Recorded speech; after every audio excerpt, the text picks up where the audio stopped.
नमस्कार, आप देख रहे हैं निष्पक्ष न्यूज। आपके साथ मैं हूं रवि ठाकुर। देश भर में आज ईद उल फितर का त्योहार मनाया गया। मस्जिदों और ईदगाहों में ईद की नमाज अदा की। लेकिन बिहार से राजस्थान तक कई जगह मुस्लिम समाज के लोगों ने काली पट्टी बांधकर नमाज अदा की। संदेश ये कि केंद्र सरकार ने जो वक्फ संशोधन बिल लाया है उसे मुस्लिम समाज कबूल नहीं करेगा। हालांकि बीजेपी ने दावा किया कि विपक्ष दल मुस्लिम समाज को गुमराह कर रहे हैं, लेकिन विपक्षी नेताओं का आरोप है कि बीजेपी जानबूझकर समाज में नफरत का जहर घोल रही है, सत्ता में बने रहने के लिए समाज को बांटने पर आमादा है।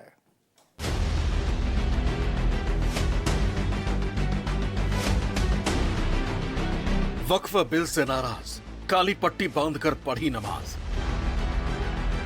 जयपुर से भागलपुर तक मुस्लिम समाज के लोगों ने काली पट्टी बांधकर वक्फ बोर्ड संशोधन बिल का विरोध किया। दलील ये कि वक्फ संशोधन बिल मुस्लिम समाज की संपत्ति हड़पने की साजिश है, मुस्लिम समाज की रूह के खिलाफ है। आज खुशी का दिन है, लेकिन बड़े अफसोस के साथ हम लोगों ने काली पट्टी लगाई है इस वजह से कि जो अभी भारत सरकार ने वक्फ अमेंडमेंट बिल 2024 लाया है, ये हमारे संविधान के खिलाफ है और वक्फ की रूह के खिलाफ है। इससे पहले भी अमेंडमेंट हुए हैं, लेकिन उसमें एतराज़ नहीं हुआ है। लेकिन इसमें कई ऐसे पॉइंट्स हैं जो काबिल एतराज़ हैं और नाकाबिल बर्दाश्त हैं। हालांकि सत्ता पक्ष ने इल्जाम लगाया कि विपक्षी पार्टियां वक्फ बिल को लेकर झूठ फैला रही, मुस्लिम समाज को गुमराह कर रही। लेकिन विपक्षी नेताओं ने दो टूक कहा कि वो पूरी शिद्दत से वक्फ बिल का विरोध करेंगे, वक्फ की जमीन छीनने नहीं देंगे। वक्फ बिल जो आ रहा है, ज्यादातर देश के दल उसके खिलाफ हैं। बड़े पैमाने पर राजनीतिक दल इसकी खिलाफत करेंगे। समाजवादी पार्टी भी इस बिल के विरोध करती है। सदन में जब आएगा इसका विरोध होगा। आप सबको ईद मुबारक देना चाहता हूं। सबसे पहले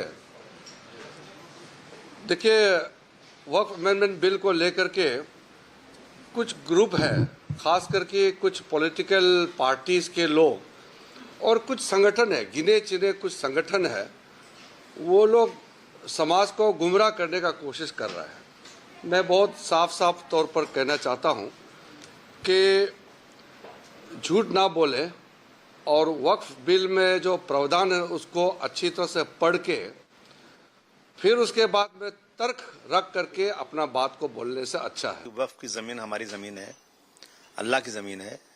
ये कोई सरकार ने हमको नहीं दिया है। ये ज़मीनों पे मस्जिद बनती है, दरगाह बनती है, मदरसे बनते हैं, अस्पतालें बनते हैं। वक्फ ज़मीनों का जो है ना बंदर बांट हो रहा है और अब ये सरकार की नीयत वक्फ ज़मीन पर कब्जा करने की है। और हम जितने मुसलमान लोग हैं, माइनॉरिटी के लोग हैं, इंसाफ पसंद लोग हैं, वो वक्फ की बिल में कोई अमेंडमेंट नहीं चाहते। दरअसल 2 दिन पहले AIMIM अध्यक्ष और हैदराबाद सांसद असदुद्दीन ओवैसी ने नीतीश कुमार, चंद्रबाबू नायडू, चिराग पासवान और जयंत चौधरी को सीधी चेतावनी दी थी कि अगर वक्फ संशोधन बिल पास हो गया तो मुस्लिम समाज इन नेताओं को कभी माफ नहीं करेगा। ओवैसी की इस चेतावनी के तुरंत बाद चंद्रबाबू नायडू ने एक इफ्तार पार्टी में साफ किया कि वो मुसलमानों की संपत्ति कतई नहीं छीनने देंगे। जयंत चौधरी ने भी कुछ ऐसा ही बयान दिया। अब बीजेपी कह रही है कि जब वक्फ संशोधन बिल संसद में पेश ही नहीं हुआ तो फिर यह हंगामा क्यों मचा? और वक्फ गवर्नमेंट की प्रॉपर्टी नहीं, हमारे बाबा अजदाद की गाढ़े खून की कमाई की प्रॉपर्टी है, गवर्नमेंट की दी हुई नहीं है ये। और चंद्रबाबू नायडू, नीतीश कुमार, चिराग पासवान और जयंत चौधरी, याद रखो, हम कभी भी तुम्हारी इस चीज को माफ नहीं करेंगे। तुम हमारी शरीयत पर हमला जो करने की इजाजत बीजेपी को दे रहे हो, अगर ये चार बोल दे कि बिल नहीं लाना चाहिए तो बिल नहीं आएगा। वक्फ बिल आने से पहले समाज में तनाव पैदा करने के लिए कुछ संगठन जो प्रयास कर रहा है हमारा नज़र में आ रहे हैं। 2-3 दिनों से मैं देख रहा हूं कि रमज़ान के समय और आज ईद के समय में भी हाथों में काला पट्टी बांध करके आने का आह्वान करना और सड़कों पे उतरने के लिए उकसाना, ये हमारा देश के लिए ठीक नहीं है। बड़ी संख्या में मौलाना भी इसका मदद कर रहे हैं। केवल all India Muslim personal law board पूरे इस रमजान के महीने में, जहां इबादत का महीना है, अल्लाह के लिए तरावी से लेकर प्रेयर का है, वहाँ अलविदा नमाज में भी उन्होंने आह्वान कर दिया कि काली पट्टी बांध करके जाएं। आज ईद के दिन भी पूरे देश में उन्होंने आह्वान कर दिया कि काली पट्टी बांधें। आखिर क्यों? कानून तो अभी सदन में आया नहीं, अमेंडेड कानून आ जाए तब गुमराह करें कि हमारी मस्जिद ले ली जाएगी। जब संसदीय कार्य मंत्री किरण रिजिजू जी ने कह दिया कि हम कोई मस्जिद नहीं लेंगे, कब्रिस्तान नहीं लेंगे, सरकार क्यों लेगी? विपक्षी दलों का इल्जाम है कि बीजेपी जानबूझकर देश में हिंदू मुस्लिम विवाद पैदा करना चाहती है, मुसलमानों को परेशान करना चाहती है। ईद के त्योहार में भी बीजेपी सद्भाव बिगाड़ने की कोशिश कर रही है, क्योंकि बीजेपी का एकमात्र मकसद समाज में नफरत पैदा करना है, वोट की खातिर समाज को बांटना है। नवरात्रि चल रहा है, मैं उसको भी शुभकामना दूंगी, लेकिन हम नहीं चाहते हैं कि इसके लिए दंगा करे। कोई आम जनता नहीं करते हैं, कोई एक पॉलिटिकल पार्टी करते हैं। ये शर्म का बात है, दुख का बात है, जो लाल पार्टी पहले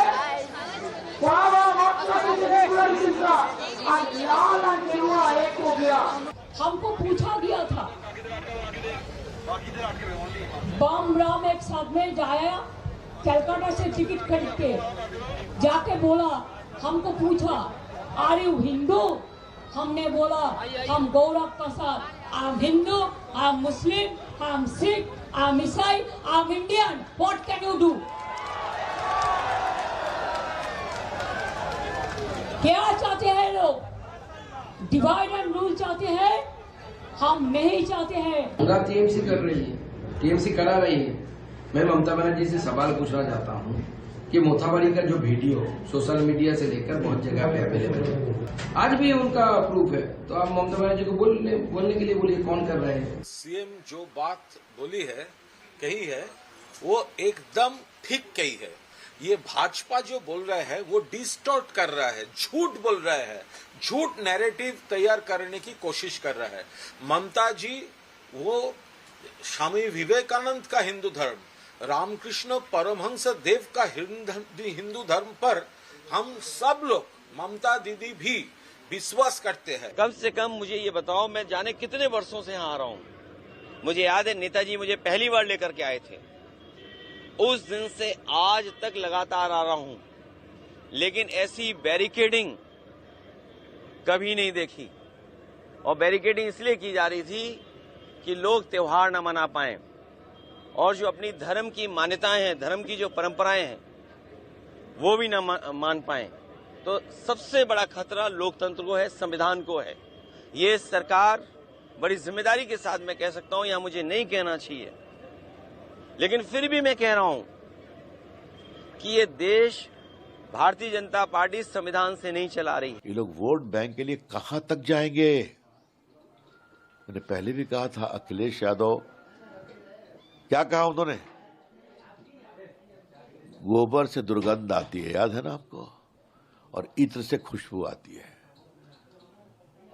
यदुवंशी समाज के लोग गौ माता के बारे में ये विचार रखते हैं, जिससे गोबर लीपते हैं तो गांव का घर शुद्ध होता है, पूजा उसके गोबर से ली है। भाजपा की सौगातें मोदी कोई भी त्योहार नहीं छोड़ते वो बिना डिस्कॉर्ड क्रिएट किए। क्यों चाहते हैं वो कि पिछड़ी जाति और अल्पसंख्यकों के नाम दुकानों के आगे लिखे जाएं? क्योंकि भाजपा छुआछूत में विश्वास करती है। भाजपा चाहती है कि इन दुकानों की बिक्री ना हो। लेकिन ये जो एक नई बात आ गई है भारतीय जनता पार्टी की सरकारों में कि जबरदस्ती अपने तौर तरीकों को थोपना, ज्यादातर उन्हीं चीज पर केंद्रित रखना जो किसी एक समुदाय या समाज के खिलाफ बनती है, हर चीज में सांप्रदायिकता दिखना, ये अपने में बहुत अनुचित है। वक्फ संशोधन बिल को 2 अप्रैल को संसद में पेश किया जा सकता है। सरकार पहले लोकसभा में बिल पेश करेगी। सूत्रों के मुताबिक केंद्र सरकार में बीजेपी के सहयोगी दल वक्फ बिल को लेकर असहज महसूस कर रहे हैं, लेकिन बीजेपी इसे हर हाल में पास कराने के इरादा बना चुकी है। Bureau report, news 24।